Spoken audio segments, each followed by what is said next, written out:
When cops hear hit and run, they think crime scene. Someone took off, nobody left to question. But in the world of biofamily, I call a hit and run what it really is: a hookup, no long term commitment, no marriage, and sometimes no one sticking around to answer the tough questions. I'm Christine Burke, retired homicide detective and forensic genetic genealogist. In this episode, I'm breaking down how these so called hit and runs can wreak havoc on family trees and cold cases alike, and why ignoring these scenarios can leave your investigation dead in the water, or should we say deep in the dust. I'll show you what to look for, how to spot the warning signs in your DNA matches, and how to keep your case moving when the family story, is full of blanks. So, yes, a play on words, and I'm taking license with it because I've got it in my own family. And why be sad? We can just joke about it. And plus, it relates to law enforcement work, right? You know exactly what happened there without having to get into too many details. All right, so what do I mean by hit and run? Well, so many mistakes that I see, and I see this because I get a lot of work from other recognized vendors when they haven't been able to make the identification. And I think that's great because if I can add my help, I'm happy to. Law enforcement, mutual aid, right? But I get these reports, and it really is surprising the things that I see. And I'll be telling you more about that in other episodes.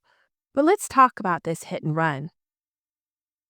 I think that most folks, when they get into this, and I always want to talk about new genetic genealogists, but it can hit us old dogs too. That when you get into this and you start looking at the records, I made the episode about letting your emotions run the show, getting wrapped up in the story. And when you get wrapped up in the story, you forget a lot of things, right? You have your favorite plot line, so to speak. And when that happens, you forget about things that are out of the normal that could happen, like the hit and run. And when you're building your family tree, for instance, I received a call from one agency. We were talking, and they said, "Oh my goodness, there was a lot of control issues, not on the part of the detective. Unfortunately, the detective didn't have any control." And that's a subject for another episode, too.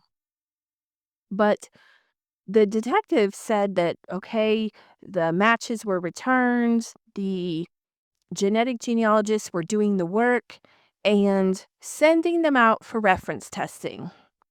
Boo hiss. That's another episode too. But I digress.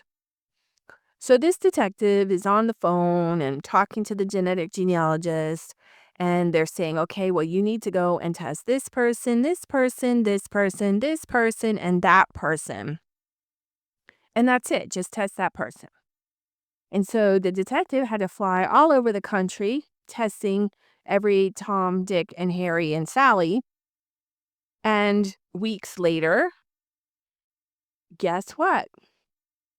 The match only matched the suspect, or sorry, the match only matched the match. I'm ruining the punchline here. The match only matched the match and didn't match the suspect. So, so what does that mean here? They were barking literally up the wrong tree, the wrong family tree, because they overlooked the possibility of a hit and run. And many genealogists go through and work through and build the family trees based on these pieces of paper, these birth certificates, these census records, these family stories and family photos. And they forget to expect the unexpected. And this is what happens. This is where the hit and run comes into play. Somebody got together with somebody, and there's a possibility. You have to at least first acknowledge the possibility that there could be an offspring. And many times there are. And I know, we're going back into the olden days in some cases, in many cases. And our grandparents and great grandparents, let me tell you, there were shenanigans even back then.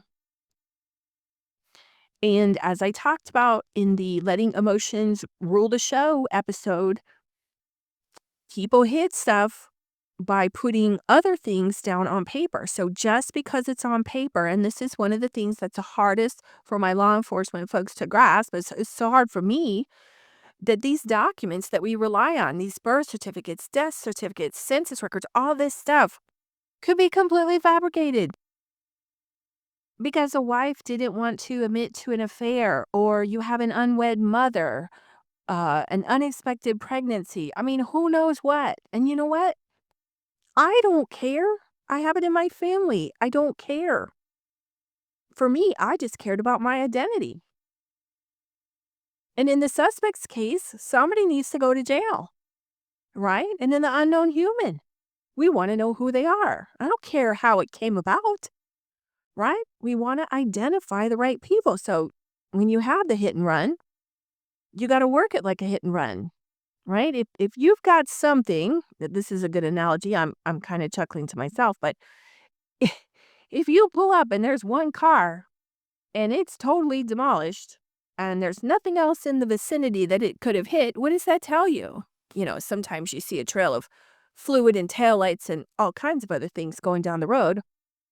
But what does that tell you? Well, there's a phantom vehicle out there, okay? So there could be, usually it's not a phantom mom. There's probably a phantom dad out there, and we've got a hit and run. So, gosh, this is kind of crazy. Don't trust the documents. Trust the DNA. And think outside the box. Think about, cops or guys, gals.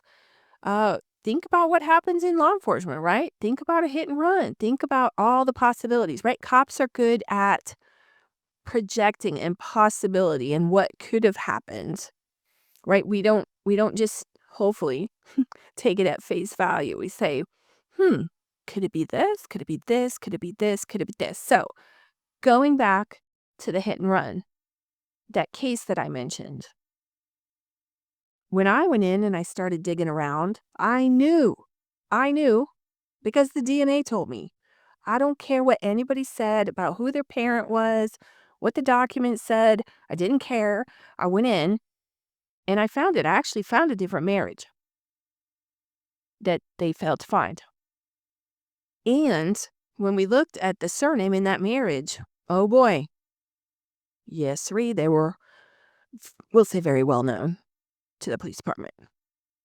Not that that means anything, but when you're coming up empty in your town, and then you've got a plethora of people, y'all know what I'm talking about, right? Okay. So we had new leads. And just because there's a marriage doesn't mean there's an offspring. You might just have, it's not an immaculate conception. So you have to go and hunt down and look for somebody, which is just like what we're used to doing in law enforcement. Has to be somebody.